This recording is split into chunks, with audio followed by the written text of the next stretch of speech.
반갑습니다. 마태복음 말씀을 보시겠습니다. 마태복음 7장입니다.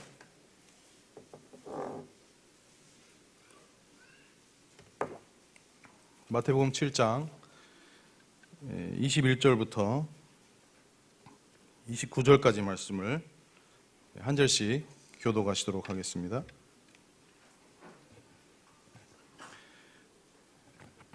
나더러 주여 주여 하는 자마다 다 천국에 들어갈 것이 아니요 다만 하늘에 계신 내 아버지의 뜻대로 행하는 자라야 들어가리라.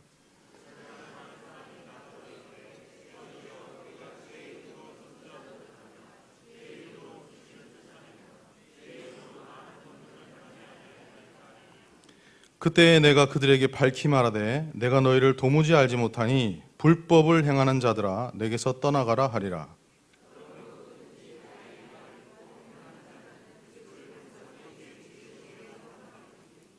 비가 내리고 창수가 나고 바람이 불어 그 집에 부딪히되 무너지지 아니하나니 이는 주추를 반석 위에 놓은 까닭이요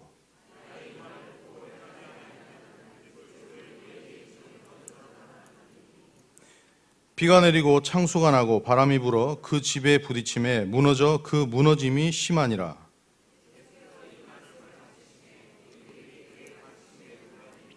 같이 읽으시겠습니다. 이는 그 가르치시는 것이 권위 있는 자와 같고 그들의 서기관들과 같지 아니함일러라. 오늘의 말씀은 우리 주님께서 직접적으로 이렇게 하신 가르침 말씀입니다. 마지막 때 그 심판에서 있어야 될 있을 그런 상황에 대해서 이제 여기서 나오는 이 심판은 백보자 심판이라고 그래서 구원받지 못한 분들이 서게 되는 심판입니다. 이제 지옥 가는 심판이죠. 그 심판의 상황에서 어떠한 일들이 있을 것인지에 대해서 우리 주님께서 말씀하시면서 저희들을 가르치시고 있습니다. 특별히 여기에서는 복음을 통해서 구원을 통해서 하나님께 나아갈 수 있기 때문에 이 복음이 저희들이 방금 읽었던 이 본문의 말씀 가운데에서 복음이 아주 선명하게 잘 드러나 있습니다. 그래서 오늘 저희들은 이 심판의 때에 이 상황 속에서 나타난 이 복음의 말씀을 통해서 아직 구원받지 못하신 분들은 정말로 주님을 영접하고 구원받을 수 있는 또 우리 사랑하는 형제 자매 우리 성도들도 이것이 나와 다른 어떤 남의 문제로 생각할 것이 아니라 우리 자신을 정말로 주님 앞에 돌아보고 또 진지한 마음으로 우리 자신의 삶을 점검해보고 나 구원 안 받았다 이런 얘기가 아니라 우리가 주님 앞에서 구원이 무엇인지 복음이 무엇인지에 대해서 우리가 돌아보고 주님의 음성을 듣는 그런 말씀이지 않겠나 생각을 해보게 됩니다. 가장 중요한 순간이죠. 굉장히 엄숙하고 정말로 저희들이 삶 가운데에서 이 순간을 가장 저희들의 모든 것을 다해서 집중해야 될 그러한 상황이 바로 이 상황이에요. 저희들이 세상을 살면서 다른 어떤 것들에 대해 집중할 때가 많이 있습니다. 중요하고 기쁘고 때로는 어려운 상황들, 긴급한 상황들이 많이 있습니다. 그러나 오늘 이 본문에서 보다도 더 긴급하고 더 절실하고 더 간절한 상황은 없습니다. 오늘 하나님의 이 은혜로 말미암아 저희들이 이 순간에 이 상황에 대해서 저희들이 진지하게 주님의 말씀을 받기를 원하는 마음이 있습니다. 누구도 이 상황을 피해갈 수 없다라고 성경은 말하고 있습니다. 물론 구원받은 성도에게는 예외예요. 그러나 저희들이 언제부터 구원받았습니까? 저희들이 처음부터 구원받은 거 아니잖아요. 저희도 동일하게 이 심판을 피해갈 수 없는 사람이었고 그런 가운데에서 저희들이 구원을 받았습니다. 저도 구원받았습니다. 그런데 저도 동일하게 구원을 받았는데 왜 이 말씀을 보는데 두려움이 있고 떨림이 있죠? 구원 안 받아서 그럴까요? 안 그렇죠. 저희 자신을 주님 앞에서 엄숙하게 다시금 돌아볼 수 있는 말씀이고, 또 우리 주변에 있는 구도의 영혼들을 생각할 때 이것이 얼마나 진실되고 진지한 하나님의 심판인지에 대해서 우리는 돌아봐야 되기 때문에 그렇습니다. 그래서 우리 모두는 구원받은 자와 구원받지 않은 자, 이 하나님의 이 말씀의 이 진리 가운데에서 우리는 집중해야 하고, 우리는 그 어느 때보다도 이 말씀을 신중하게 생각해야 하고, 우리의 모든 것을 다해서 이 말씀에 관심을 가져야 됩니다. 22절에 보게 되면 그날에 하고 나옵니다. 그날에. 이게 이제 주님 심판하시는 날이잖아요. 그때 이 심판의 자리가 이 자리에 있다고 한번 생각을 해보십시오. 여기에는 지옥, 여기는 천국을 갈 수가 없어요. 여기에서는 심판을 받으면 지옥을 가는 겁니다. 그냥 바로 지옥을 가는 거예요. 그리고 지옥에서도 형벌이 다 다르죠. 죄에 따라서.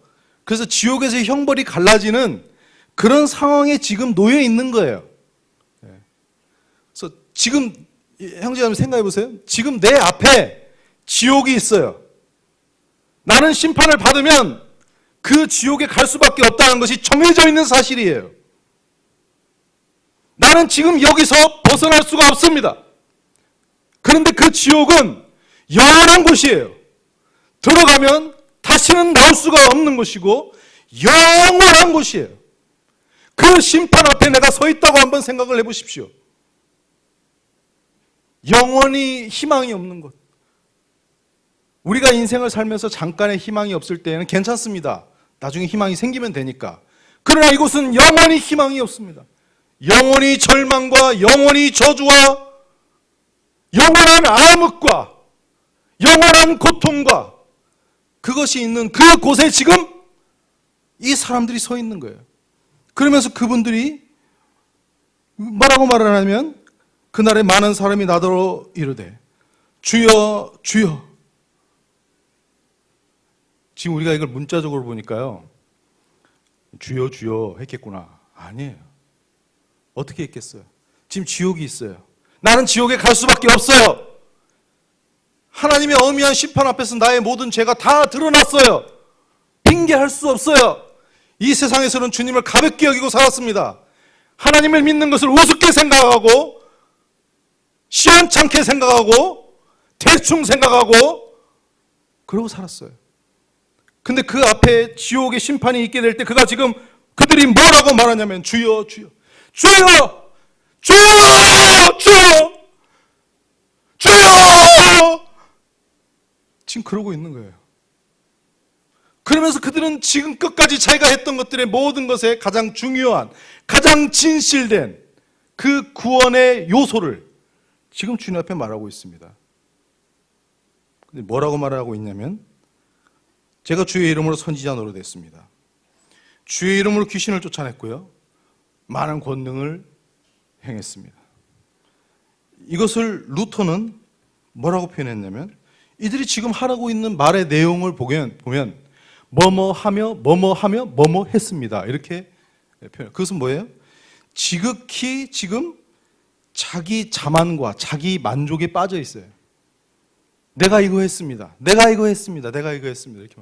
지금 내가 어떤 죄인인지를 모르고 사는 거예요.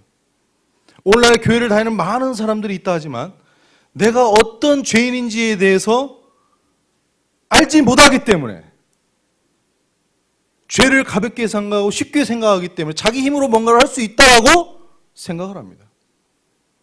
여기에서는 특별히 종교 안에, 기독교계 안에서의 종교적인 행위를 하나님이 말씀하고 있는 걸로 보입니다. 그러나 우리가 그렇게만 볼 것이 아니라 우리가 전체적으로 돌아볼 필요가 있습니다. 첫 번째는 이스라엘 백성을 생각해요. 이스라엘 백성들은 선민의식에 빠져 있었습니다. 우리가 택함 받은 백성이야. 우리는 보장받았어. 그 선민의식에 빠져서 하나님을 진실되게 섬기지 못하고 자기의 신앙을 진실되게 돌아보지 못하고 자기가 선민이라는 것 그거 하나만을 가지고 살았던 이스라엘 백성들도 이와 같이 말했을 것입니다.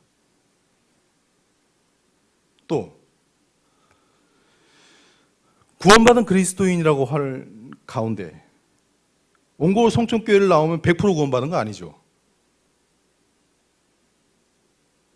옹골 성천교회가 구원의 보장을 해주는 곳이 아닙니다. 주님 앞에 성령으로 말미암아 진실된 구원을 받지 못했다면은 무늬만 그리스도인일 수 있어요. 그렇다면 지금 나는 그리스도인이다.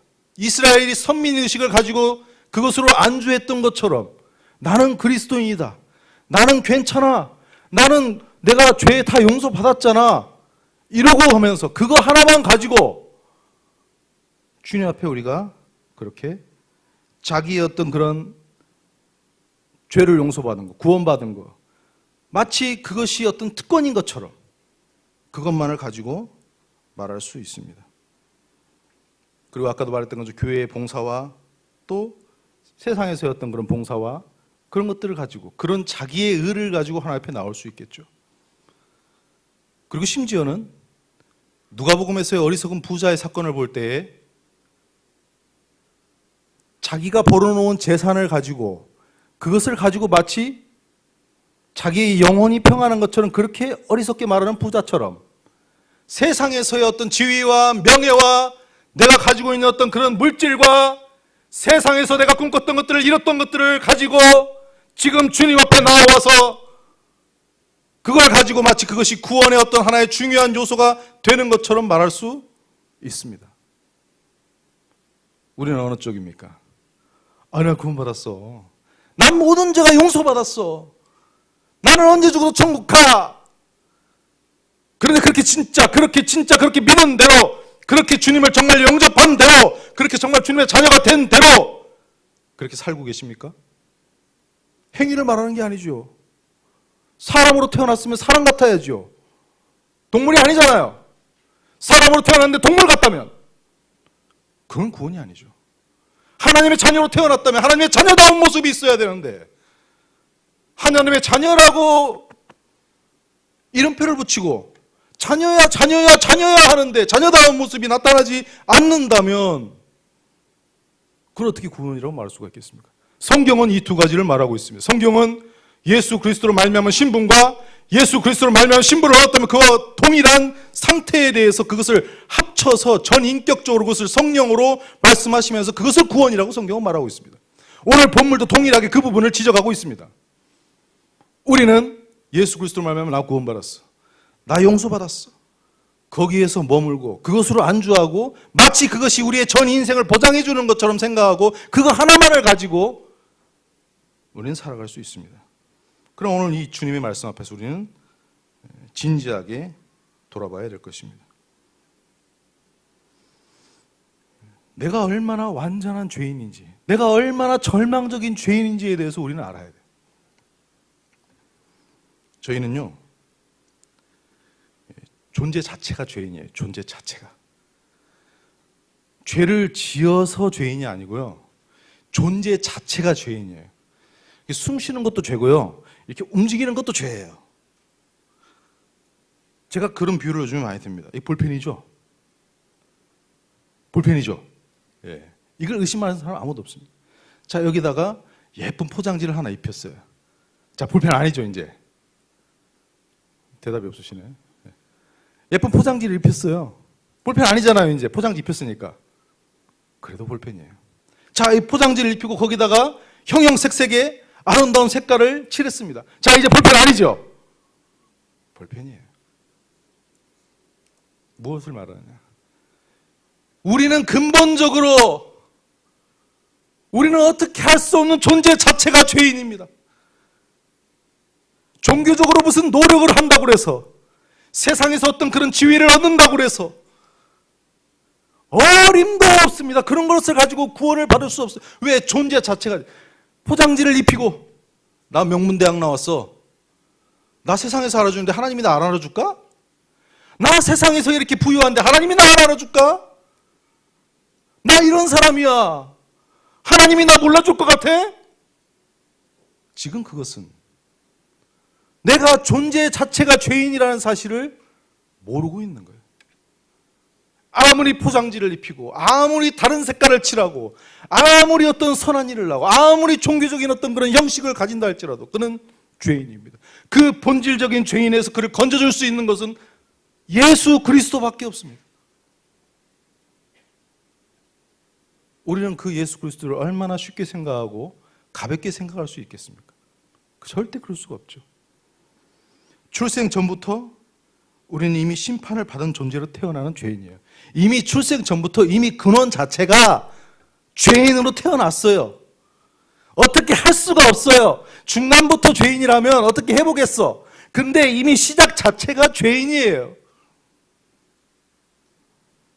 하나님을 대적했어요.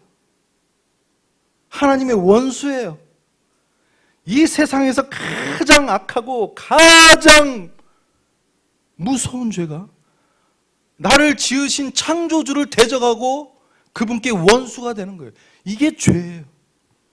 이런 죄를 내가 그냥 이 한편에 좀 가지고 있는 게 아니고 내 존재 자체가 그런 죄인이에요. 선한 것이 전혀 없어요. 조금도 없어요. 철저하게 악하고 타락한 죄인입니다.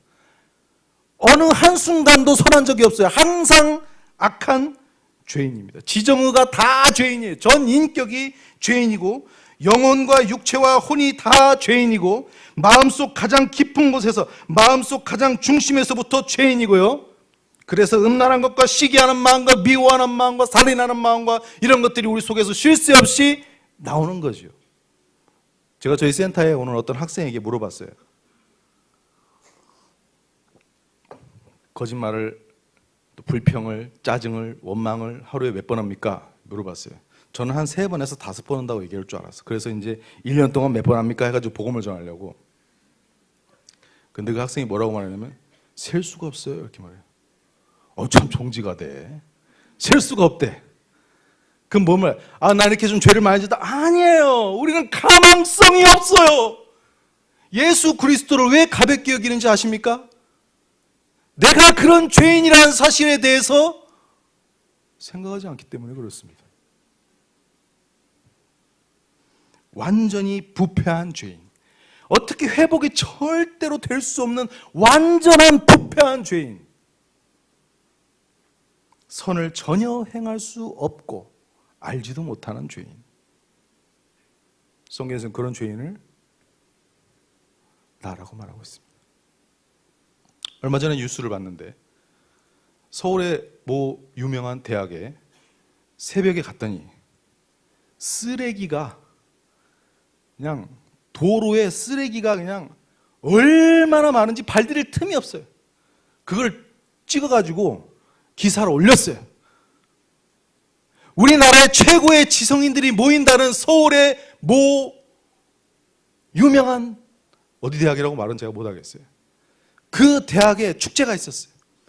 그 다음날 새벽에 갔더니요, 이건 뭐 대학까지 나왔으면 쓰레기는 휴지는 휴지통에 버려야 합니다. 초등학교 교과서에 안 나오나요? 소주병, 술병, 담배, 온갖 더러운 오물들, 거리가 그냥 난리가 아닌 거예요. 그럼 그날 축제 때 뭐 했겠어요? 그 속에 있는 모든 죄를 다 발산해서 온갖 쾌락과 음란과 온갖 그런 것들을 그 축제 가운데 했지 않았겠어요? 우리 모릅니까? 그리고 나서 그 한계에 완전히 넘어서가지고 그 막 쓰레기 어디다 버릴 때 그냥 막 다 버리고 술 취해서 막 그래. 그것이 세상이 말하는 지성인의 모습입니다. 우리는 가망이 없는 죄인입니다. 다른 어떤 것들을 가지고 자꾸 덮어 씌워가지고 마치 내가 괜찮은 것처럼. 그런데 심지어 그리스도인이, 구원받았다 오는 그리스도인이 그런 것을 쫓아가면서 그렇게 산다면 말도 할 수 없겠죠. 인터넷에 들어가서 뉴스 검색해 보면요, 살인사건 그냥 막 나와요. 하루가 멀다 하고 범죄 사건이 끊이지 않고 나옵니다. 최근에는 어떤 딸이 그 어머니 친모를 청부 살해하려고, 돈 때문에 그랬는지, 어머니가 돈이 많았다고 하더라고요. 돈 때문에 그랬는지 아니면 내연 관계에 있어서 그랬는지는 모르겠는데 세상에 딸이 엄마를 죽이려고 청부 살해를 의뢰한 거예요. 이게 뭐죠? 거스르는 거죠. 질서를 거스르는 거죠. 이게 어디서부터 온 거예요?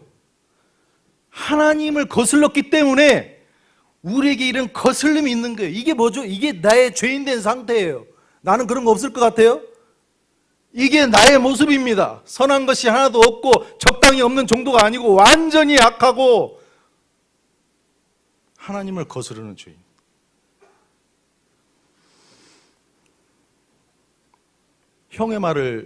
형이나 언니의 말을 잘 듣는 사람이 부모님의 말을 잘 듣겠습니까? 부모님의 말을 잘 듣는 사람이 형이나 언니의 말을 잘 듣겠습니까?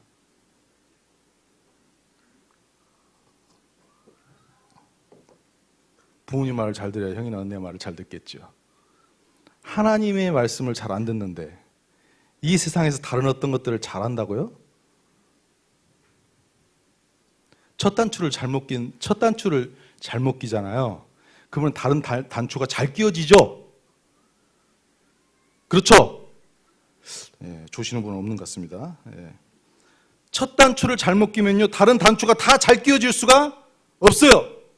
하나님께 잘못하면서 다른 일이 잘 될 거라고 생각한다는 것은 있을 수가 없는 일입니다. 복음은, 구원은 그것을 바로 해준 거죠.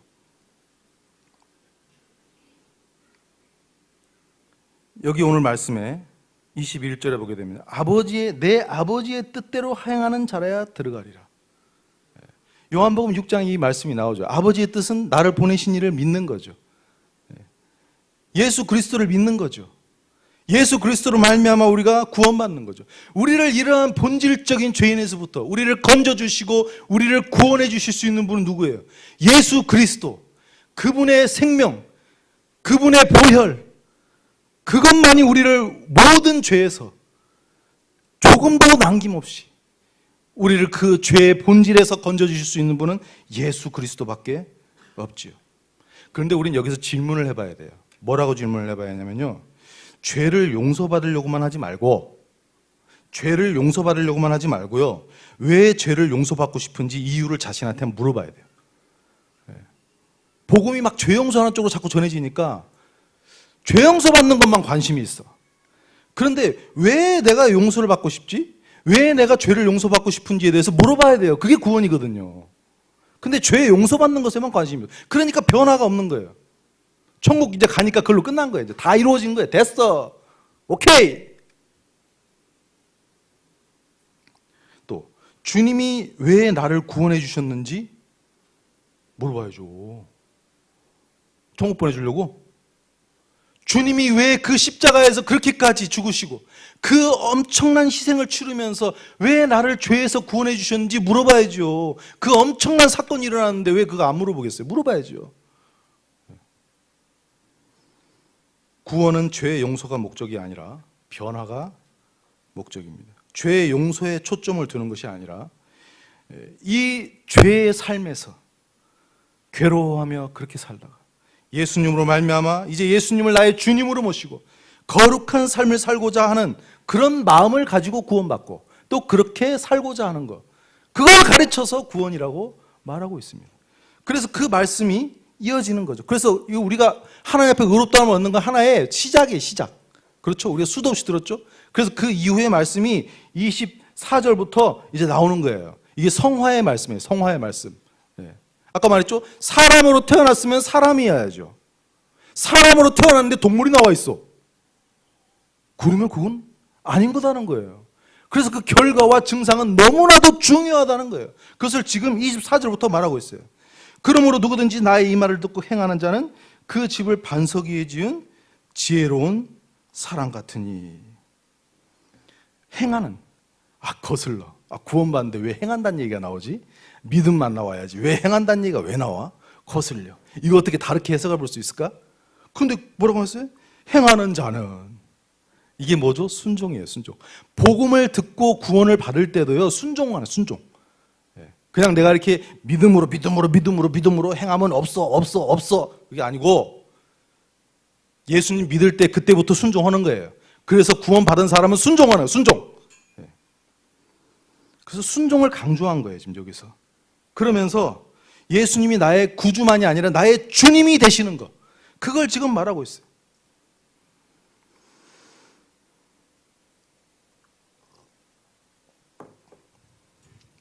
돼지는 꾸중물을 좋아한다고 합니다.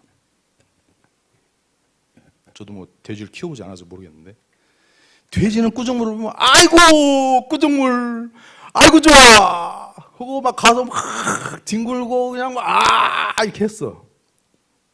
그래서 돼지를 불렀어요. 이리 와봐. 야, 너 거기 가면은 너 몸 더러워지고 너 병 걸려. 안 돼. 거기 들어가면 안 되겠잖아. 그 샤워를 시켜주고 향수도 발라주고. 그래서 얘기를 잘 설득을 했어요. 돼지가 알았어. 안 들어갈게 이제. 네. 근데 잠깐 한눈을 파는 사이에 하고 또 들어갔고 꾸중물에서 막 이러고 있어. 그게 돼지예요. 구원받은 성도는요, 어떻게 구원받았냐를 알 수 있냐면 요한 1서 말씀에 그 말씀을 하고 있습니다. 구원받은 성도는 돼지처럼 세상의 꾸중물과 온갖 추잡하고 더럽고 그런 죄악과 이기심과 그런 욕심과 그런 것에 빠지지 않는다라고 말하고 있어요. 그걸 싫어한다라고 말하고 있습니다. 양은 꾸중물을 싫어한대요. 양이 근데 어쩌다 꾸중물에 빠졌어요. 그러면 아까 돼지처럼 아이고 좋아 그러겠어요? 아 싫어. 내가 어쩌다 여기 빠졌지? 아 누가 나 좀 건져줘. 그러겠죠. 마치 구원받은 성도는 이런 죄와 이 세상과 육신과 자기의 그런 이기심에 빠질 때 그는 그것에 대해서 나오기를 원합니다. 그리고 회개하기를 원합니다. 성경에서 말하는 회개는요, 제가 이러이러해서 이렇게 못했어요. 제가 원래 성격이 좀 그래가지고 그 회개 아니에요. 성경에서 말하는 회개는 죄송합니다. 잘못했습니다. 주님 제가 죄송합니다. 제가 고칠 수 있도록 도와주십시오. 그게 회개예요.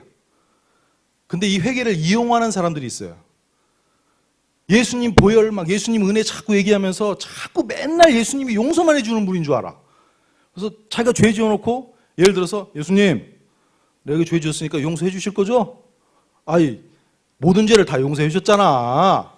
용서해 줘 예수님. 이렇게 말하는 사람은 아무도 없어요. 그럼 어떻게 하죠? 주님. 주님은 무한한 사랑을 가지고 계시죠. 참 어찌 저와 같은 자를 주님 불쌍히 여기시고 또 이렇게 용서해 주시니 감사합니다. 그 속마음은 참 좋아. 이렇게 죄져도 용서받고. 회개와 이용하는 거고는 달라요. 회개는 진실된 마음으로 주님 앞에 자기의 잘못을 인정하는 겁니다. 그리스도인은 이렇게 회개하게 돼 있는 거죠.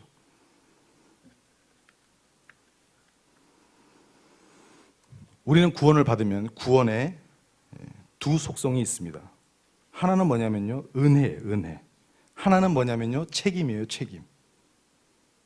구원엔 두 가지 속성이 있습니다. 하나는 은혜이고 하나는 책임입니다. 은혜는 뭐냐면 이제 나는 안전합니다. 나는 이제 어떤 죄를 지어도, 나는 이제 어떤 가운데 살아도 하나님의 사랑의 품 가운데에서 나는 이제 영원히 안전합니다. 그 평안함이 있습니다. 그걸 말하는 게 은혜예요. 근데 많은 사람들이 이것만 알아. 이것만 생각해. 복음은요, 여기서 끝나죠. 복음은 두 가지의 속성인데, 하나는 뭐냐면 통치예요, 통치. 천국은 하나님이 왕이 되시고 하나님이 주권을 가지신 거죠. 그러면 그분의 백성이 되고 그분의 자녀가 됐으면 우리의 책임은 더 커지는 거예요. 예를 들어서 한 나라에 왕자가 있어요. 그런데 그가 아버지 백을 빚고 마음대로 살아. 막 나라의 법도 어기고 마음대로 살아. 그러면요, 더 큰 벌 받아. 왕자는 왕자다워야 합니다. 왕자는 그런 특권을 가졌기 때문에 거기에 대한 책임이 사실은 더 커. 더 커요, 더 커. 구원의 은혜가 크다면 그 책임도 더 크다는 사실에 대해서 우리는 이 두 가지의 구원의 속성을 알아야 합니다. 은혜만을 추구하고 은혜만을 얘기하고 은혜만을 말한다면 방종에 빠집니다. 우리는 구원의 이 두 가지 속성을 알아야 할 것입니다. 주님의 통치는 민주주의가 아니에요. 절대군주의 통치입니다. 왜? 우리 주님은 완전하신 사랑이고 완전하신 공의이기 때문에 그렇습니다.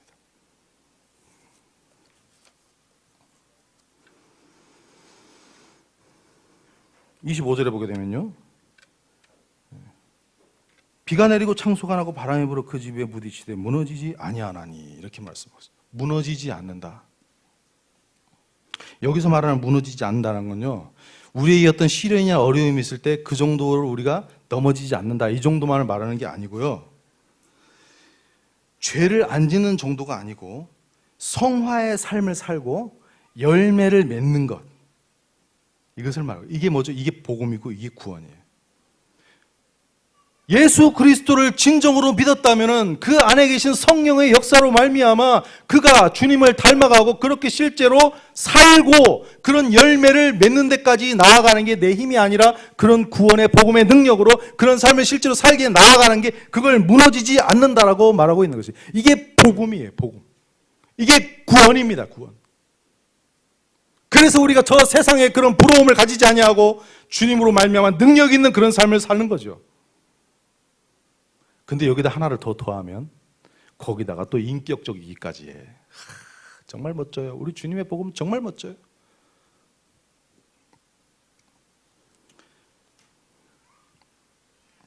(26절에) 보시면요,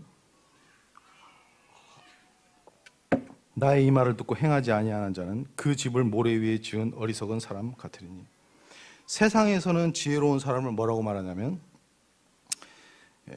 보는 것으로 살고,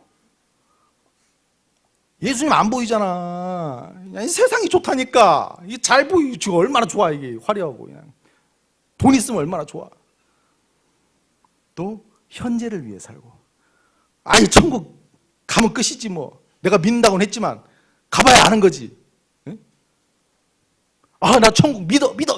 나 천국 진짜 갈 거야. 예수님 보일러 용서 받았어. 그렇게 해놓고는 현재에서 천국을 준비하는 삶을 안 산다면 그게 믿은 거예요? 그리고 자기를 위해 사는 거예요. 자기만 나 전부 나밖에 몰라. 그게 세상에서 아유 똑똑해, 아이고 훌륭해, 아이고 대단하시네, 그게 세상이 말하는 거예요. 세상에서 그렇게 지은 사람 지혜롭다는 거예요. 주님은 그런 사람 어리석다고 하는 거예요. 그러면 주님이 말하는 지혜로운 사람은 누구입니까? 이 말씀만 하고 마치겠습니다. 우리는 구원을 받으면서 착각하는 게 있어요. 그게 뭐냐면은 주님이 나 더 잘 살게 해주는 줄 알아. 그게 기복신앙이거든요. 구원을 받으면 이제 나의 의식주가 더 복되고 더 행복하고, 그래서 하나님을 왜 믿냐면요, 내가 직장생활 잘하고 내가 먹고 사는 거 더 좋아지고 내가 막 더 잘되고 막 그런 걸로만 믿어. 그건 구원이 아니에요. 죄가 가져다주는 역할은요, 죄가 가져다주는 역할의 가장 큰 게 뭐였냐면요, 하나님을 하나님의 자리에 놓지 않았던 거예요. 원래 우리가 지어졌을 때 목적은 하나님을 찬양하고 하나님께 예배드리기 위해서 지어진 거잖아요. 근데 죄는 그것을 깬 거예요. 그래서 하나님을 내 밑에다 놓은 거예요. 그리고 하나님을 내 마음대로 이용하고 하나님을 전혀 의식하지 않고 하나님께 예배하지 않고 하나님을 무시하고 하나님을 쉽게 생각하고 그렇게 살게 만들었던 게, 그래서 하나님께 대적하고 하나님께 원수인 게 가장 큰 죄라고 말해도 못 알아듣는 거예요. 죄가 그렇게 감각을 마비시키고 그렇게 하나님에 대해서 그렇게 쉽게 생각하게 만든 거예요, 죄가. 근데 그것을 원 위치로 갖다 놓는 게 그게 구원이에요. 그래서 이제 구원받으면 어떻게 되죠? 의식주를 걱정하는 게 아니고, 형제자매들 자녀 키워보셨잖아요. 자녀가 아버지 저 죽겠어요 요즘에, 저 살려주세요. 그래서 살려줍니까? 그렇게 안 해도 다 살려줘. 아, 부모인데 다 알지. 야, 요즘 너 어렵지, 내가 도와줄게. 그게 부모잖아요. 하나님이 우리 아버지인데 뭐 그냥 아버지 도와줘, 죽겠어, 맨 그래요? 아니죠. 그분을 예배하고 그분을 경배하고 그분을 사랑하고 그분을 나의 삶의 가장 우선순위로 모시고, 그게 구원, 그게 복음. 그래서 내 삶의 어떤 모든 상황 가운데서 그분만을 쫓아가고 그분만을 사랑하고 그분을 나의 최고의 우선순위에 놓고 그분을 모시는 것, 그것을 참된 구원이라고 말하죠. 마지막으로 29절에 말씀을 보시면요, 이는 그 가르치시는 것이 권위 있는 자와 같고 그들의 서기관들과 같지 아니함이라. 주님의 말씀에 사람들이 놀랬습니다. 그리고 그 가르침에 권위 있는 자와 같다고 말했습니다. 이 세상에 예수님의 가르침을 제외, 하나님의 말씀을 제외한 모든 아무리 훌륭하고 대단한 것이라 할지라도요, 그것은 빈 껍데기예요. 그것은 그냥 허공을 치는 메아리일 뿐입니다. 그러나 우리 주님의 말씀이 복음은 우리를 살리는 것이고 우리에게 생명을 주시는 것이고 우리를 정말로 복되게 하는 것이며 우리에게 전부입니다. 그 진리, 그 메시지, 그 능력, 그 주님의 복음을 우리의 삶 가운데에서 기뻐하고 그 주님이 우리를 구원하신 그 목적에 맞게 우리의 생애가 사라지기를 소원하는 마음이 있습니다. 기도하시고 마치겠습니다. 아버지 하나님, 하나님을 믿을 때는 언제고 하나님을 믿고 나서는 다시 자기 생각으로 돌아가는 이런 어리석은 죄인을 주님 불쌍히 여겨주시기를 원합니다. 하나님을 믿고 우리 자신은 없어졌음을 고백합니다. 이제 우리 주님이 저희의 완전한 주가 되심을 고백하고 그 주님을 따라서 저희들이 순종하고 살아가는 것이 이 세상에서 가장 큰 복임을 주님 앞에 고백을 드립니다. 이 옹골 성천교회가 주님 앞에 그렇게 주님을 최고로 모시고 가장 우선으로 모시고 하나님께 영광을 돌리는 참된 복음, 그 구원의 능력의 삶을 살아갈 수 있도록 주님 축복해 주시기를 원합니다. 오늘의 모든 시간 감사드리고 예수님의 이름으로 기도드리옵나이다.